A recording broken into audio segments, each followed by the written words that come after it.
Atheism یعنی خدا کے وجود کا انکار آج کل کا ایک بہت اہم معمہ۔ اس ویڈیو میں ایتھیزم کو 3 اہم کیٹیگریز میں تقسیم کیا گیا ہے۔ ایتھیسٹ اینڈ اگنوسٹکس، یہ فرسٹ کیٹیگری ہے۔ یہ وہ لوگ ہیں جو خدا کے وجود پر یقین نہیں رکھتے۔ Atheist they don't believe, agnostics they are not sure, they are not certain. ان کا ماننا ہوتا ہے کہ دنیا کا ہر ایفیکٹ کسی کاز کا نتیجہ ہے، اور اگر کاز معلوم ہو تو خدا کی ضرورت باقی نہیں رہتی، فزیکل لاز کافی ہیں۔ یہ خود کو لاجیکل، ریشنل اور ڈٹرمنسٹک کہتے ہیں۔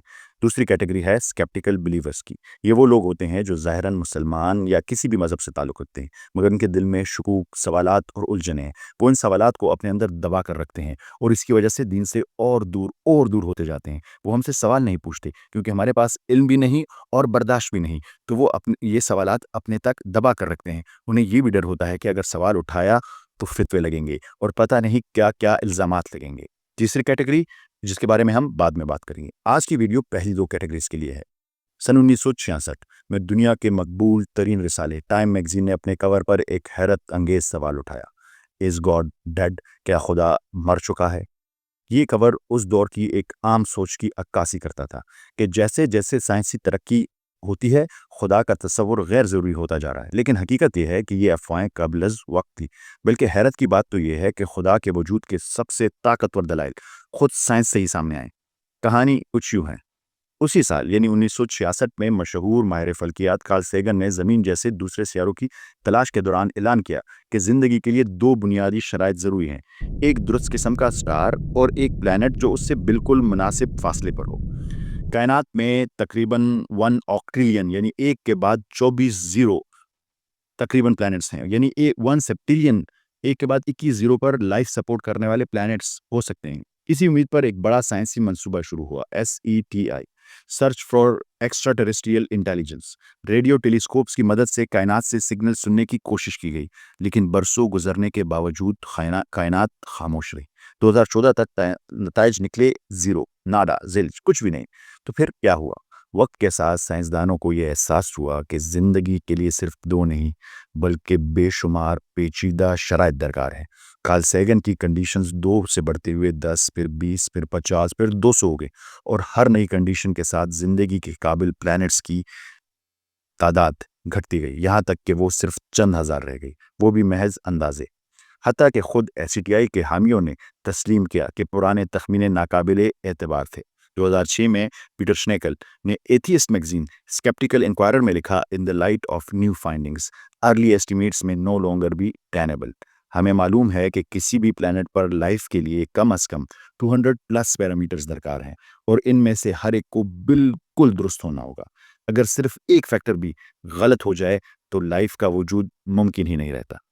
کیا یہ سب کچھ اتفاقیہ ہو سکتا ہے، یا پھر یہ خود سائنس ہمیں کہہ رہی ہے کہ ہم صرف رینڈم فورسز کا نتیجہ ہو ہی نہیں سکتے؟ لیکن ٹھہریے، یہ تو ابھی شروعات ہے۔ سیارے یا پلانٹ پر زندگی کے لیے جتنی فائن ٹیوننگ چاہیے، اس سے کہیں زیادہ نازک توازن پوری کائنات کے وجود کے لیے درکار ہے۔ ماہر فلکیات بتاتے ہیں کہ 4 بنیادی قوتیں یعنی gravity, electro magnetic force, strong nuclear force, weak nuclear force, یہ سب کچھ بگ بینگ کے سیکنڈ کے ملینتویں حصے کے اندر طے ہو گئی تھی۔ اگر ان میں سے کسی ایک قدر میں بھی معمولی سا بھی فرق آ جاتا تو یہ کائنات وجود میں ہی نہ آتی۔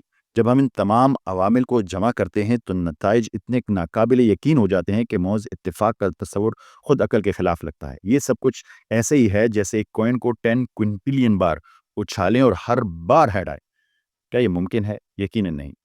خود فریڈ ہوئل، جنہوں نے بگ بینگ کا نام تجویز کیا، کہتے ہیں کہ میرا ایتھیزم ان دریافتوں کے بعد لرز کر رہ گیا۔ پال ڈیوس نے اعتراف کیا کہ یہ سب کچھ ایسے لگتا ہے جیسے کسی نے ڈیزائن کیا، اور حتیٰ کہ مشہور ایتھیسٹ کرسٹوفر ہیچنز نے بھی مانا کہ خدا کے وجود میں سب سے مضبوط دلائل، سب سے طاقتور دلائل فائن ٹیوننگ کی دلیل ہے۔ آکسفورڈ یونیورسٹی کے ریاضی دان ڈاکٹر جان لینکس نے کہا: جتنا ہم کائنات کو جانتے ہیں، کریٹر کا تصور اتنا ہی منطقی اور لاجیکل لگتا ہے۔ کائنات تمام موضوعوں میں سے سب سے بڑا موضوع ہے، ایک ایسا میریکل جو خود کسی گریٹر انٹیلیجنس کی طرف اشارہ کرتا ہے۔ Doctor Willie Soon from Harvard Smithsonian Center for astrophysics نے ابھی 2025 میں میتھمیٹیکل لاجک کے ذریعے گاڈ ایگزسٹنس کی دلیل دی اور فارمولا دیا۔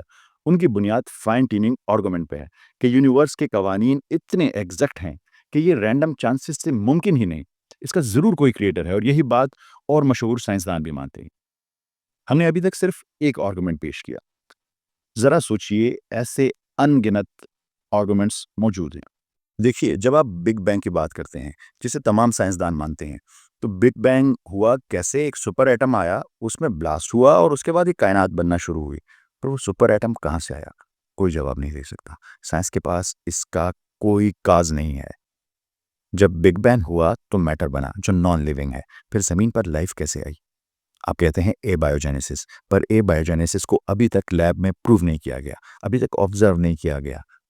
یعنی آپ صرف فیتھ بیسڈ ہیں، آپ صرف بلیف بیسڈ ہیں، اے بایوجینیسس کو ابھی تک پروف ہی نہیں کیا گیا۔ اور ہارڈ پرابلم آف کانشیسنس جو ایتھیسٹ جو سائنسدان ہے ڈیوڈ چامرس جیسے لوگ کہتے ہیں کہ ہاں انسان الگ ہے، اس کی کانشیسنس الگ ہے، ڈوئلزم کا ہارڈ پرابلم آف کانشیسنس کہاں سے آئی؟ انسان کے پاس کانشیسنس کہاں سے آئی؟ ہم اس کا جواب نہیں دے سکتے۔ اس کائنات کا 68% ڈارک انرجی ہے، 28% ڈارک میٹر ہے، 4% آرڈنری میٹر ہے، صرف اس 4% کا بھی ہم 50% بھی نہیں جانتے، اور وہ بھی صرف آبزرویبل یونیورس کا۔ یعنی اگر ہم آرام سے بتائیں تو 0.0001% بھی نہیں ہم جانتے۔ تو اگر ہم 0.001% بھی نہیں جانتے، اس کے بیسس پہ آپ یہ کنکلوڈ کر سکتے ہیں کہ اس کائنات کا کوئی کریٹر ہی نہیں۔ لائٹ کے اسپیکٹرم کے کتنا پرسنٹ آپ دیکھ سکتے ہیں؟ اتنی فریکوینسی کی آواز آپ سن سکتے ہیں؟ یہ تمام دلائل جو ہم نے فائن ٹیوننگ سے، بگ بینگ سے، ہارڈ پرابلم آف کانشیسنس سے، بایوجینیسس کے جو آپ کے سامنے رکھے، اگر کوئی بھی شخص ایتھیسٹ دلیل یا آرگومنٹ کے بیس پہ ہے تو وہ اس آرگومنٹ کو کبھی بھی رد نہیں کر سکتا۔ پر اگر وہ ایتھیسٹ صرف اس وجہ سے ہے تاکہ وہ اسے کسی ریلیجن کے قانون نہ ماننے پڑے اور اسے اپنے نفس کے اور دنیا کو انجوائے کرنا چاہے، پھر اس کے لیے کسی بھی دلیل کی ضرورت نہیں۔ اور یہ تو صرف ابھی کچھ دلیلیں ہیں۔